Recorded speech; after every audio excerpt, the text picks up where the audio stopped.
Anyone can answer my questions, but I'm looking primarily for students to answer my question. And my first question of the evening is, what is heaven? Who wants to tell me what heaven is? Okay, you. What is heaven, sweetie? Heaven is the place where you go when you die. If you're good, huh? Yeah, she's got it. Heaven is the place where we go if you're good when we die.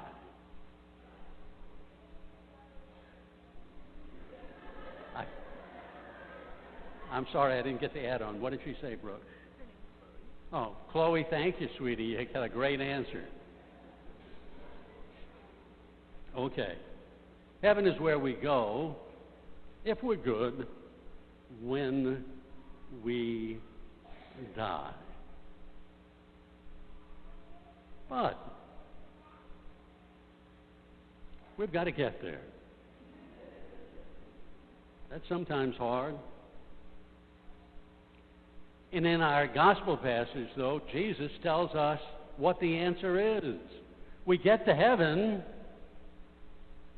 when we live the Beatitudes. A lot easier said than done. Father Mike is now 73 years old, so when I tell this next story, don't worry about it. I know I'm dating myself. I first saw Khaki, the lady that I later married and who died 18 years ago when I entered seminary, and she died before I entered seminary and became a priest. She was in a threesome, a trio, and they were singing folk songs. Who here can name one folk song? What person under 18 can name a folk song? That's what I thought. But back then, folk songs were very popular. And one of my favorites, Khaki and the other two young women in that group sang that night. It's called Tom Dooley. It was a romanticized story about a Navy captain, a U.S. Navy captain. He and some other sailors rescued several hundred Vietnamese boat people. After he did his hitch, Tom Dooley announced that he was going to come back to Asia. And people said, why are you coming back to Asia? There's a lot of fighting over there. People are dying. And he said, because it's the best place in the world today to live the Beatitudes. Yeah. She's saying they're still fighting over there. We're teaching them all good stuff. He wanted to live the Beatitudes. Let me tell you another story. This one happened before I was born, so you know it was a long time ago. It was the 1930s, in the midst of the Great Depression. And there were literally millions and millions of us Americans who were dirt poor, literally dirt poor. And President Roosevelt decided it would be good to give a little money to the poorest of the poor. So he sent federal agents out to find the poorest of the poor. And Wyatt Jones was assigned to Appalachia. And he found an elderly woman, Annabelle. Annabelle lived in a shack. There were holes in the walls. It was just one room. The outside had never been painted, nor the inside, for that matter. There was no glass in the windows, just burlap sacks hanging over the windows. The floor was dirt. And Wyatt Jones came in and said, Annabelle, if the government gives you $200, what would you do with it? What do you think she said she'd do with it? Any idea? Huh? Save it? Get food. That would be a bright idea, get food. No, Annabelle thought about it for a few seconds and said, I'd give it to the poor. Tom Dooley lived the Beatitudes. Annabelle lived the Beatitudes. Now, maybe many of you are saying, too late for me. I can't get through it. Well, yes, you can. Our God is so loving, so merciful. He's always giving us another chance. Here's a modern fable. Andrew, very bright, valedictorian of his college, and in his valedictory speech, Andrew said, I commit myself to living the Beatitudes. Andrew was bright enough, talented enough, that by the time he was 25, he was a millionaire. But he still hadn't lived the Beatitudes, spending all of his time making money. But he made a commitment at 25, Lord, I'm going to start right now.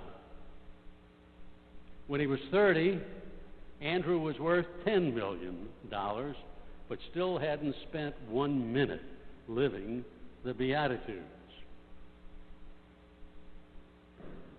When Andrew was 40, he was staring a net worth of $1 billion in the face.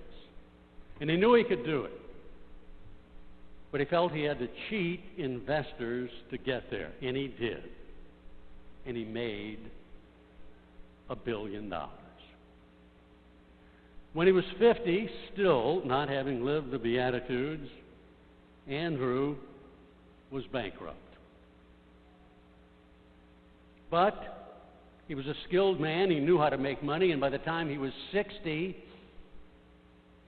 he was once again worth $100 million. Still hadn't lived a single beatitude. But he went to his parish priest and he said, Father Bill, I have wasted my life. I've made money, I've lost money, but I've learned the cliche is absolutely true. Money doesn't make you happy. What should I do? And Father Bill just looked him in the eyes and said, live the Beatitudes. And Andrew decided that he would try. He put all $100 million into a foundation. He gave himself as a job running the foundation, but at a very modest salary. And for the rest of his life, he distributed money from his foundation to the poor. And Andrew died at 75 in a soup kitchen. Not because he couldn't afford to buy his own food. He could. He was still giving himself a modest salary. But that's where he was working. He was working in a home for the poor that also brought people in from the streets into their kitchen to eat. And everyone in that home referred to him as Saint Andy. Well, Andrew took that long walk to the pearly gates. And Jesus was standing there, as he will for all of us, looking at Andrew with great love. And Jesus said, Andrew, do you want to come in? And Andrew said, yeah, Lord, I want to come in, but, most of my life, I was a train wreck, a terrible person. And Jesus said, well, let me check your record. And he did. And he came back and said, St. Andy, let me give you a hug and walk you through the pearly gates. And of course, the moral of that story is God has incredibly deep mercy. And he always gives us another chance. But don't you take the chance. I have buried people your age. I've buried young people. I've buried babies. We never know when our time will come. And we all want to get to heaven, because heaven is, I think about right now, close your eyes, think about the most incredibly happy moment of your life. Magnify that infinitely. And unlike that moment, heaven lasts forever. And we can get it if we live the Beatitudes.